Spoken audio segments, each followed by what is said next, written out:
suaviza a carga para quê? Para não ter falsos positivos e não ter falsos negativos. A gente faz daí isso aqui com médias móveis ou exponential moving average, que é a mesma coisa.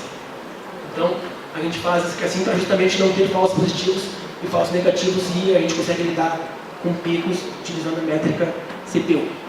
Bom, aqui, enquanto logística do autoelástico, eu posso dizer que aqui assim é a principal, é uma das principais lâminas que eu tenho então para apresentar. O que acontece? Tem o nosso Autoelastic Manager e ele fica monitorando a aplicação para ver então se passou do threshold superior ou se desceu do threshold inferior. E o Autoelastic Manager periodicamente faz isso. Lá pelas anos, passou do threshold superior. O que ele faz? Ele sobe uma VM, ele manda subir uma VM e fica monitorando a subida dessa VM.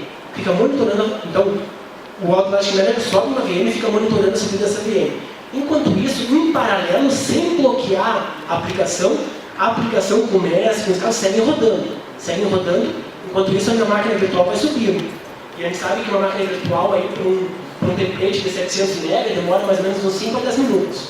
E daí, quando a máquina virtual subiu totalmente, o Autoelastic Manager pega esse status que ela subiu e avisa daí o manager que tem um novo recurso. Então, fica assim para uma execução scaling out. E para scaling down, o que acontece? Bom, scaling down passou menos do que o threshold inferior.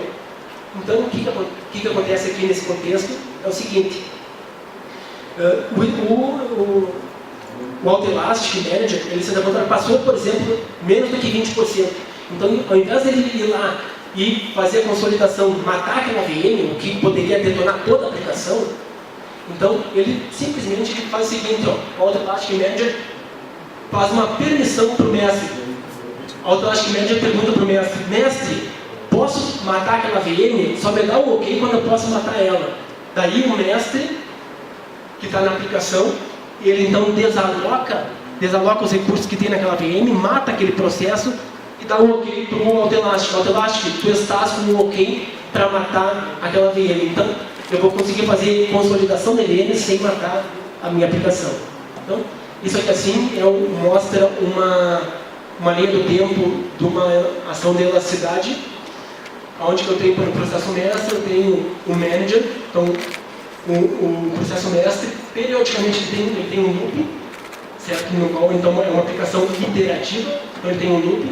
O manager, ele também, de tempos em tempos, ele pesquisa os dados de monitoramento das VMs. Aqui ele se deu conta que ele tem que lançar, daí ele lança aqui a VM vai subindo aqui, enquanto isso, a VM vai subindo aqui, e o manager, e o master, perdão, continua executando normalmente. Então, aqui sobre a aplicação que a gente testou, é uma aplicação que faz, então, o cálculo de uma integral, então, do ponto, por exemplo, x0 até o ponto xn, de uma função f de x, e aqui assim tem um método chamado Newton-Cotes, que daí a gente desenvolveu esse método como nosso benchmark. E, dentro da parte de avaliação, são 4 padrões de carga. Então, o primeiro padrão de carga é o ascending, ou seja, o padrão de carga subindo.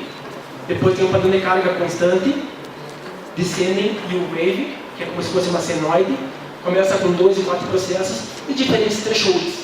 Threshold máximo 70, 75 até 90 e threshold inferior entre de 30 até 50. E aqui estão os gráficos de desempenho de tempo vezes energia, por exemplo, com 4 processos. Então, as barras são o tempo e a linha é a parte de energia. O que acontece aqui? Olha, threshold 70 para superior e threshold inferior 30. Tem um tempo ali, por exemplo, aproximadamente 1.500 segundos. Só que consome mais recursos. Como assim? Claro, o meu threshold superior é 70. Então ele chegou a carga mais rápido no 70. Então ele alocou mais recursos. Ele chegou ali mais rápido, então ele alocou mais recursos. Alocando mais recursos, eu vou ter daí mais energia para pagar. Agora, em contrapartida aqui, ó, o que acontece? Threshold 90 e depois 50. O 90 aqui ele é decisivo. 90 ele demora mais para chegar no 90. Então ele não aloca tantos recursos. Vejam que a energia não é tão alta comparado com o resto. Mas o fato dele não alocar tantos recursos fez com que ele tivesse um tempo ruim. Então, tem essa relação de quem trabalha com cloud de energia versus tempo. Então, que assim, um gráfico também para a parte do deceno, que é praticamente o mesmo raciocínio feito no gráfico anterior. E aqui assim eu tenho um gráfico, por exemplo, de custo. Então, o que é o custo dentro da programação paralela? Custo é, 2 pontos, tempo versus consumo de recursos. Então, de nada adianta, eu consegui reduzir pela metade do tempo da minha aplicação, só que usei mais 10 vezes mais recursos para isso. Isso não é legal. Então, o custo nos dá isso. O custo nos dá, então, essa questão de tempo vezes consumo de recursos ou energia, certo? E o custo nos dá essa ideia muito bacana se a gente está fazendo um trabalho interessante. E é que assim mostra que daí, dentro da carga do ascendente, que a gente daí tem um custo parelho. Então, que assim, eu já estou no finalzinho, eu vou me dirigir para as conclusões. Aqui tem a parte dos thresholds, a carga que a gente vem aumentando e tudo mais, a gente vem aumentando no on-the-fly. Mesma coisa para o descendente aqui. E considerações finais. Então, hoje, no ramo de aplicações paralelas, a gente tem então um paralelismo explícito com aplicações de message passing. Então, as aplicações hoje, na sua grande maioria, que utilizam cluster de grids, são escritas dessa forma, e nós estamos nos baseando em aplicações master-slave. Daí, uma das críticas que podem surgir naturalmente porque então o modelo de vocês se baseia em aplicações master-slave, que é um modelo simples, enfim, para programadores iniciantes. Ao mesmo tempo que ele é simples para programadores iniciantes, ele é um dos mais usados para grandes aplicações de sucesso também.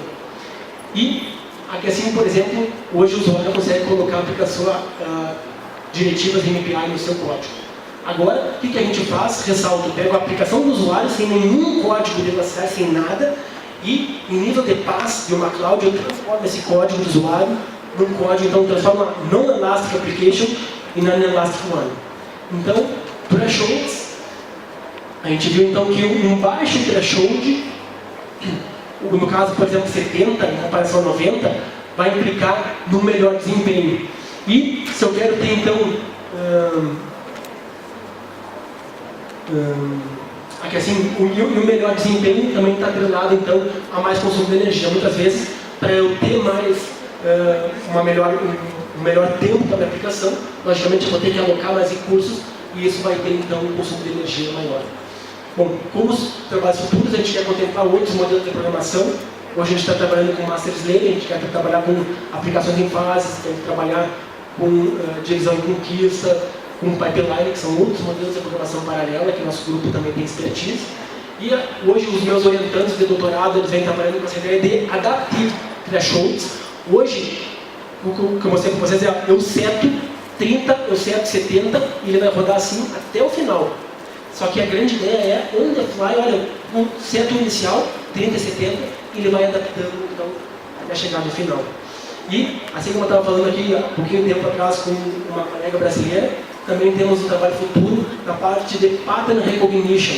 O que é a ideia? É botar fora toda essa questão de thresholds e trabalhar com padrões. Começou a rodar a minha aplicação, e a aplicação tem esse comportamento aqui da carga. Faz um morro, depois outro morro, aí nesse meio tempo a minha aplicação vai aprendendo. Quando chegou aqui assim, chegou no terceiro, vai subir, opa, aqui eu já detectei um padrão anterior, e quando eu vou subir aqui assim, automaticamente eu já faço scaling out da minha aplicação. Então, nessa abordagem aqui de pattern recognition, eu boto fora toda essa questão de thresholds e trabalho daí com um negócio chamado elasticidade proativa. Então, acho que é isso. Peço desculpa ao chair e aos organizadores pelo tempo.